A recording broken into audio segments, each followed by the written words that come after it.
Together We Thrive, elevating the game for everyone, really has something in it for everyone. It's focused on all aspects of the game. We've got 5 key pillars that we've identified across the game. Fun football in the everyday game, really around the accessibility, making football accessible for girls and women throughout the country. That's a really exciting opportunity for us to work with our partners, our schools, our clubs to make sure that that's accessible. We have a key pillar around our clubs and competitions, really strengthening the club infrastructure, supporting our competition evolution and really helping to develop our partners with NIFL and NWFA to strengthen that club ecosystem. We've our pillar in terms of performance pathway, really our national teams, our girls academy and how we can help evolve and grow the high performing environment that our players have an opportunity to play in. One that's really exciting for me is around people development. That's our kind of focus on our referees, our administrators, our coaches, everyone who makes football happen, because it doesn't happen without those volunteers throughout the country really helping to develop the game. And then the final one where you guys have a part to play is about profile and visibility, helping to kind of continue that profile and visibility of girls and women's football and really advocate for the game in terms of that visibility aspect. So really excited to see that come to fruition in terms of the strategy and obviously the key partners that have been involved in that and making that public this evening. Absolutely, it's really exciting. The girls and women's strategy was announced tonight. As I said, I can't wait. It sounds like the next 5 years is going to be something that we can all work towards, from grassroots right up to the senior and the international level. This sits on the shoulders of 2 other women and girls strategies that we've had over the last 10 years, but this is by far the most extensive, it's the most exciting, and together we thrive. We're going to elevate the game for everyone over the next 5 years in football in Northern Ireland.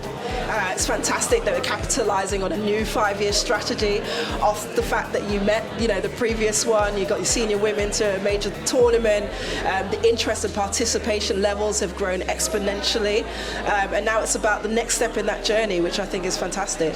Football's come a long way in the last 10 years, but with this new strategy in place, it's going to go further, and with the collaborative approach from everybody involved in the strategy on the ground up to elite level through to the NGBs, investors and funders, it can only grow from here. Look, it's wonderful to see anyone getting involved in women's football. I know NWFA committee do a brilliant job in coordinating all the competitions and all the leagues that occur every year. But this year in particular, we're seeing a bigger growth in terms of the number of teams that are getting involved. And that's the beauty about this strategy, is helping harness that interest and actually helping to make sure that that environment and that experience for women who play the game is improved as we move forward. It's also the youth structures there. You see in this new strategy we've outlined the growth that we've seen in participation across youth football as well. We've a number of youth leagues improved across the country, number of teams that are involved in girls only small-sided games. That growth is exponential across the game, and we just need to harness that interest and make sure that we're ensuring that their experience in the game is an enjoyable one and they want to stay involved.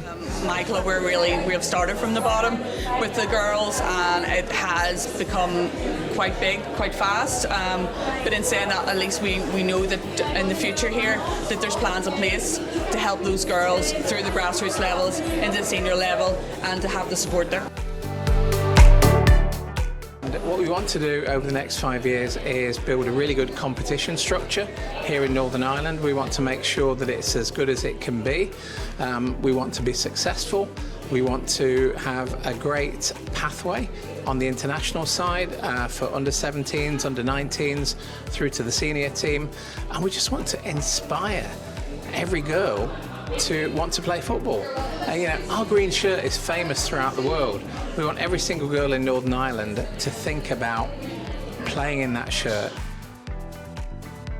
We have identified a gap in our strategic plan around the Women's Under 23 programme. It's something we're committed to making sure that we try and evolve over this life cycle of the strategy.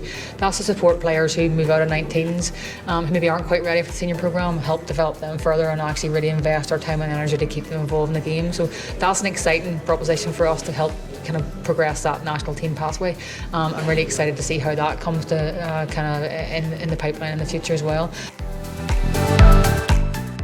In this generation, and hopefully my daughter will dream a lot bigger than I ever did, and we always want them to exceed what we've done in our lives and then ultimately just have the level playing field, have the equality and of opportunities and abilities to do whatever they want to do, and see kind of the value that women and girls present in sport and especially in football. I always feel inspired when I'm talking to people who are involved in delivering football in Northern Ireland, and particularly the people who are involved in telling the women's story, because it's it's had all sorts of interesting turns and challenges over the years. Maybe 30 or 40 years ago, it was such a long way behind the very traditional men's game, but we're catching up. We're putting huge amounts of time and effort into the women's game in Northern Ireland. Girls are loving it. Everyone's enjoying the game, and that's what we want it to be. So we want to inspire everybody through the strategy, and we hope that every girl in Northern Ireland wants to play football. And it's so exciting here tonight to see the people who were here, people who were talking from all areas of the country. They were talking about their journey from schools, representatives, to people who had created clubs, to the likes of Ashley Hutton and Natalie, who had obviously played international football, and where they came from to where we are now is incredible. Super excited. I think it's a fantastic announcement.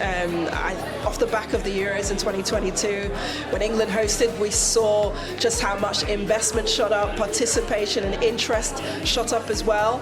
And I think having a home nations tournament, World Cup tournament, is going to be exactly the same. The energy levels, the rise in interest and participation, and again another opportunity to grow the momentum and keep providing the opportunities for young women and girls. I was just thinking about that under 17s team, under 19s team. I was thinking about Casey.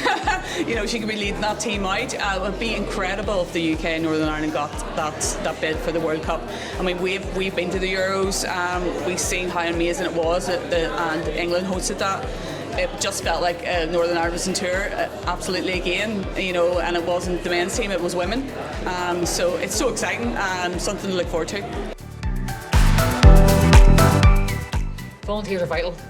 I know the work that they do day in, day out throughout the country. I see it with my own eyes. I'm inspired by it.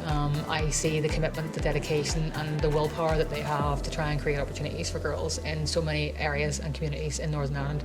And I support them. We support them to make sure that they can continue their job, but also we want to make sure we inspire more volunteers to get involved in football, to play their part and actually make sure that throughout Northern Ireland we've got more women driving that game and supporting that, but also more men supporting it too. I think that's a really important part, is making sure that those male allies support women's football. It's a camaraderie of everything. You learn new things, you meet new people. The volunteering is so rewarding. At least you could do is come and try. If you don't like it, you've tried.